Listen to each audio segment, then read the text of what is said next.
વિદ્યાર્થી મિત્રો, આપણે ગયા વિભાગમાં બે સમરૂપ ત્રિકોણ અને એના ક્ષેત્રફળ વચ્ચેનો સંબંધ આપણે જોઈ ગયા. આજે આપણે અહીં પાયથાગોરસના પ્રમેયનો અભ્યાસ કરીશું. સૌપ્રથમ આપણે પ્રમેય 6.7 જોઈએ છીએ. જો કાટકોણ ત્રિકોણમાં કાટખૂણો બનાવતા શિરોબિંદુથી કર્ણ પર વેધ દોરેલ હોય તો વેધની બંને તરફના ત્રિકોણો મૂળ ત્રિકોણને સમરૂપ હોય છે અને એકબીજાને સમરૂપ હોય છે. અહીં આપણને કાટકોણ ત્રિકોણ એબીસી આપેલ છે અને એમાં ખૂણો બી કાટખૂણો છે અને એ કાટકોણ ત્રિકોણ ઉપર કર્ણ પર બીડી વેધ દોરવામાં આવે છે અને એ વેધથી ડાબી બાજુ અને જમણી બાજુ બે ત્રિકોણ બને છે. ડાબી બાજુ જોઈએ તો ત્રિકોણ એડીબી અને જમણી બાજુ ત્રિકોણ બીડીસી. આ જે બે ત્રિકોણ બને છે એ મૂળ ત્રિકોણ એટલે કે ત્રિકોણ એબીસીને સમરૂપ થાય અને બંને એકબીજાને પણ સમરૂપ થાય એ આપણે સાબિત કરવાનું છે. એટલે કે પહેલું આપણે ત્રિકોણ એડીબી સમરૂપ ત્રિકોણ એબીસી સાબિત કરીશું. ત્યારબાદ ત્રિકોણ બીડીસી સમરૂપ ત્રિકોણ એબીસી સાબિત કરીશું અને ત્રીજું ત્રિકોણ એડીબી સમરૂપ ત્રિકોણ બીડીસી સાબિત કરીશું. બે આપણે ત્રિકોણ લઈએ છીએ, ત્રિકોણ એ ડીબી અને મૂળ ત્રિકોણ એબીસી.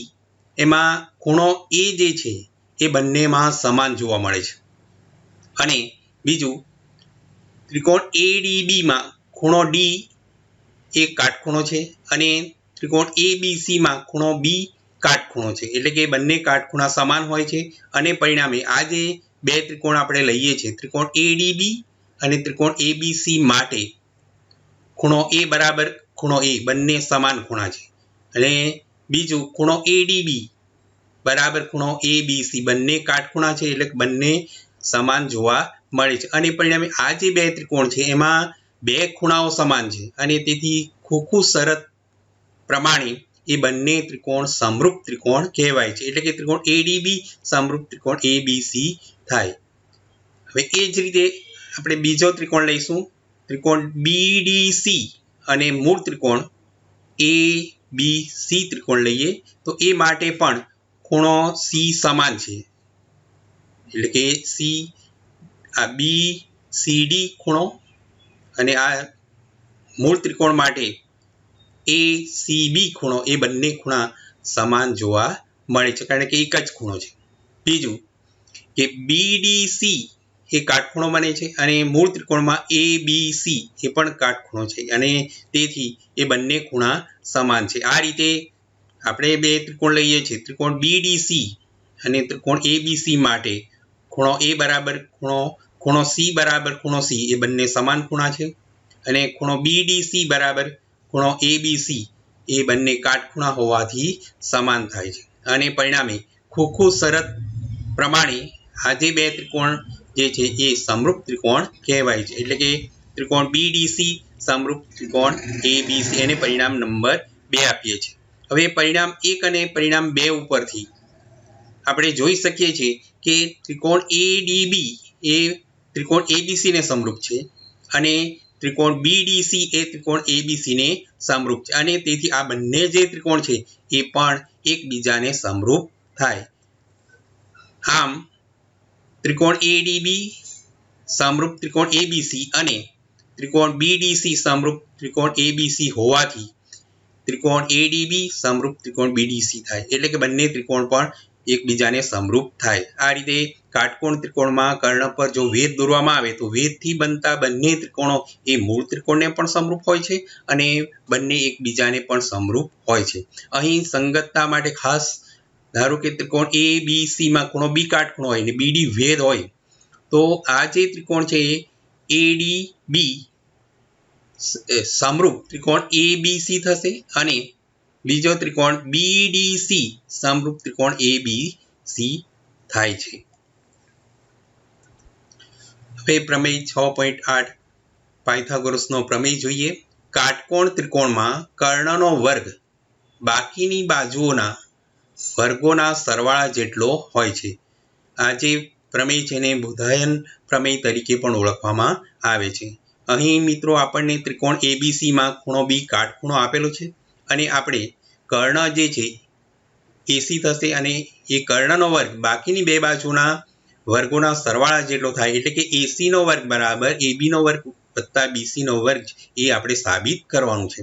સાબિત કરતા પહેલા આપણે બીડી એ કર્ણ એસી પર એની વેધની રચના આપણે કરીએ છીએ. સાબિતી સમજીએ. અહીં ત્રિકોણ એબીસીમાં ખૂણો બી કાટખૂણો છે અને બીડી એ કર્ણ એસી પર વેધ દોરેલ છે. આપણે અત્યારે જોઈ ગયા કે આ જે વેધ જે છે તેનાથી આ બે ત્રિકોણ બને છે તે મૂળ ત્રિકોણને સમરૂપ હોય છે. આપણે પહેલો ત્રિકોણ લઈએ, ત્રિકોણ એડીબી, સમરૂપ ત્રિકોણ એબીસી લઈએ અને આપણે જાણીએ છીએ કે બે ત્રિકોણો જો સમરૂપ હોય તો એની બાજુઓ સમપ્રમાણમાં હોય છે અને પરિણામે આપણને આ ત્રણ બાજુઓ સમપ્રમાણમાં મળશે. એડી છેદ એબી બરાબર ડીબી છેદ બીસી બરાબર એબી છેદ એસી. અહીં આપણે આ પહેલી બાજુનો ગુણોત્તર અને ત્રીજી બાજુનો ગુણોત્તર લઈશું. આ બીજી બાજુનો ગુણોત્તર લેતા નથી, એટલે કે એડી છેદ એબી બરાબર એબી છેદ એસી લઈએ તો એનો ચોકડી ગુણાકાર કરીએ તો એબીનો વર્ગ બરાબર એડી ગુણ્યા એસી મળે છે.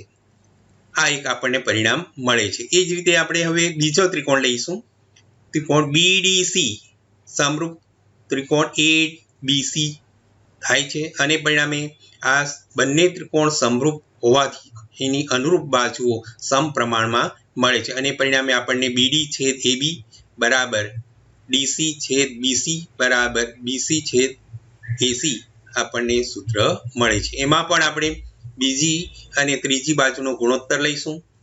એનો આપણે ચોકડી ગુણાકાર કરીએ તો બીસીનો વર્ગ બરાબર ડીસી ગુણ્યા એસી આપણને સૂત્ર મળે છે.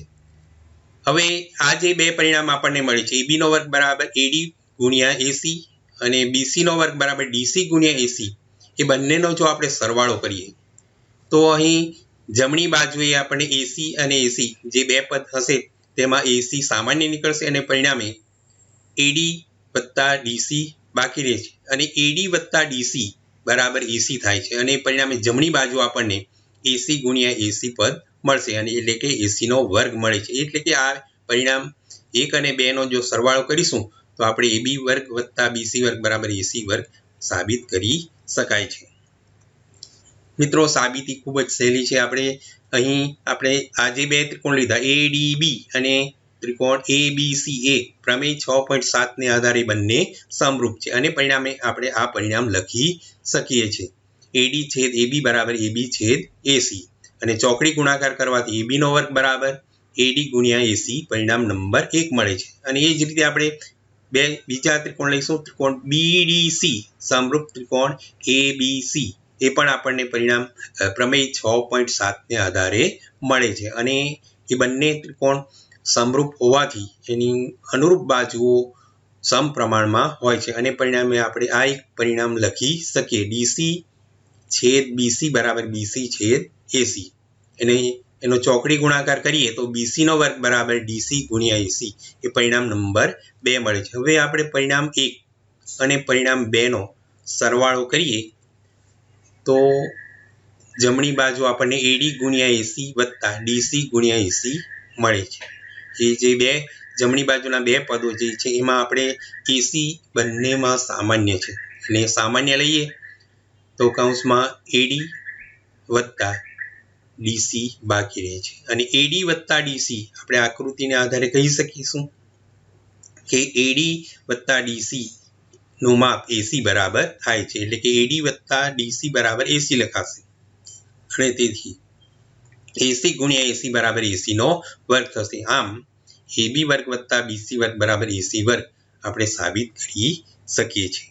વિદ્યાર્થી મિત્રો, આ રીતે જે પાયથાગોરસનો જે પ્રમેય છે એ પરીક્ષા માટે ખૂબ જ અગત્યનો છે. એને વ્યવસ્થિત તૈયારી કરજો. આભાર.